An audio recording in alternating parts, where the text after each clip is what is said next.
Hi there, I'm Monica Lindstrom, and this is Legally Speaking on KTAR.FM. I'm very excited because we have a special Legally Speaking for you. I had the opportunity to interview the lead defense attorney, Kirk Nurmi, from the State versus Jodi Arias case. You probably remember that case. It was a big deal around these parts, right?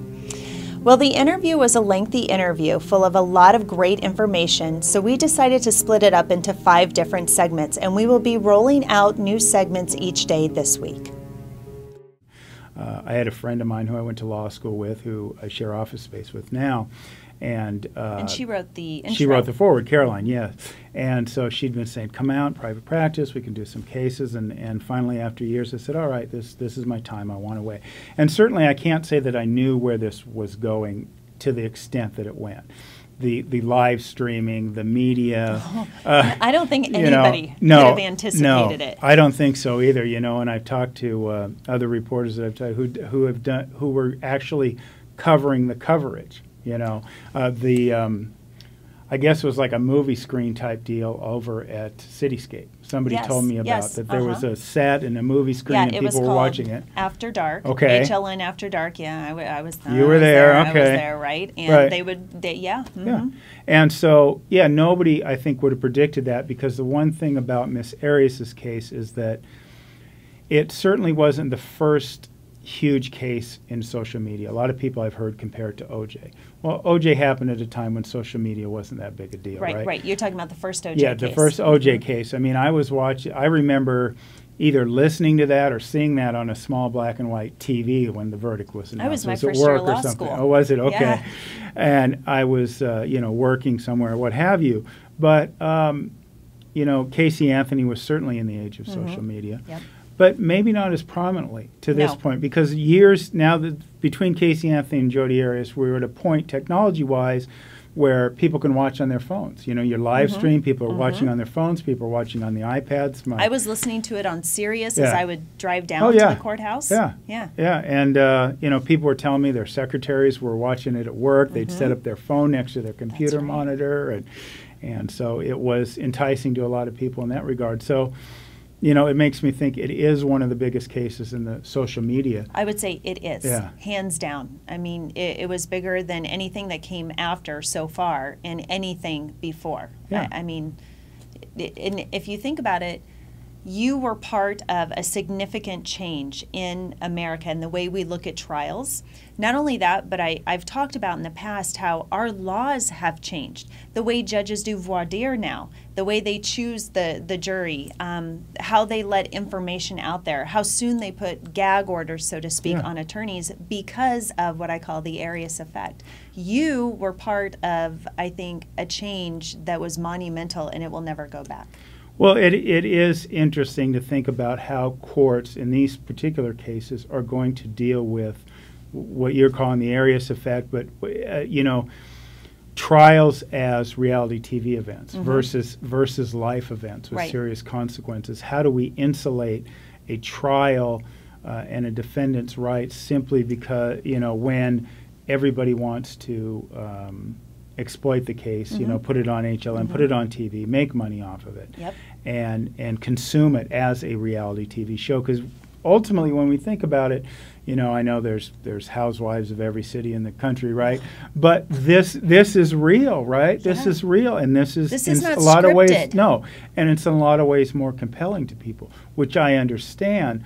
But the courts are going to have to balance that compelling interest to the rights of a fair trial and the jurors. And I'll talk about it more in my next book, but jurors being followed to their homes, jurors, all sorts of things. So I remember that day when that happened. And so it's going to be a serious issue moving forward. And you talk about the era of social media. I had heard, not to jump ahead too much, but the second trial, I think somebody had referred to it as the Twitter trial, because I think most of the reporters were then sitting in the and tweeting as fast as they could to get the information out. That's exactly right. And what kind of impact does that have on a trial or jurors? Because the information on Twitter, 140 characters, you obviously can't do reporting. You obviously can't even, you might even be inaccurate in your haste to be the first one to get out X, Y, or Z.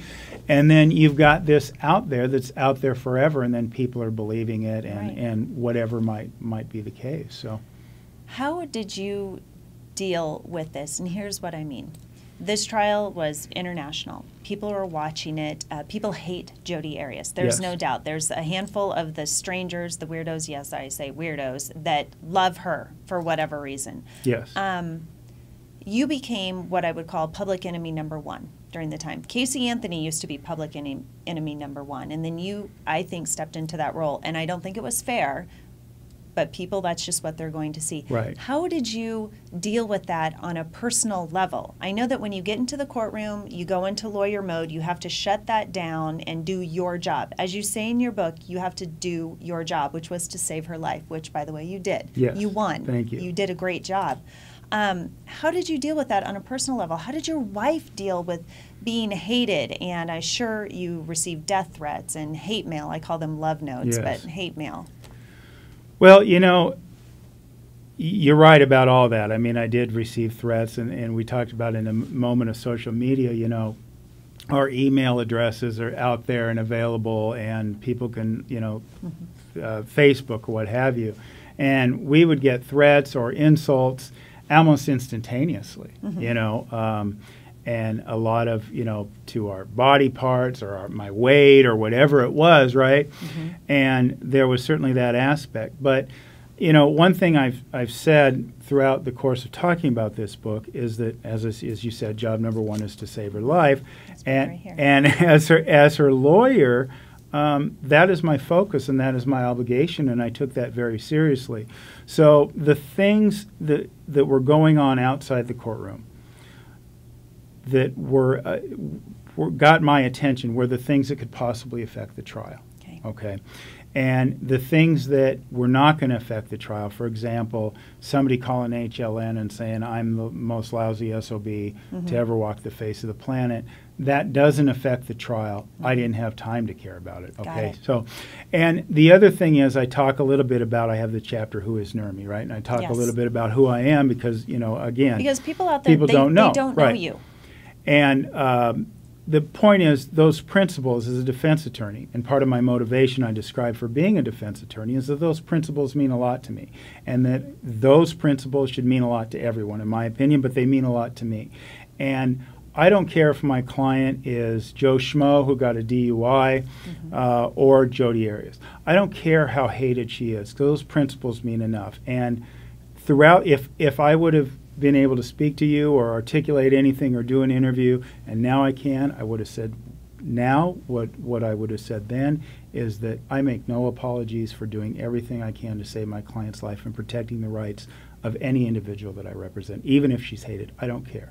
If people don't like Jodi Arias, I don't care. Her rights deserve to be protected. That concludes this segment of the interview. Check back tomorrow for the next part.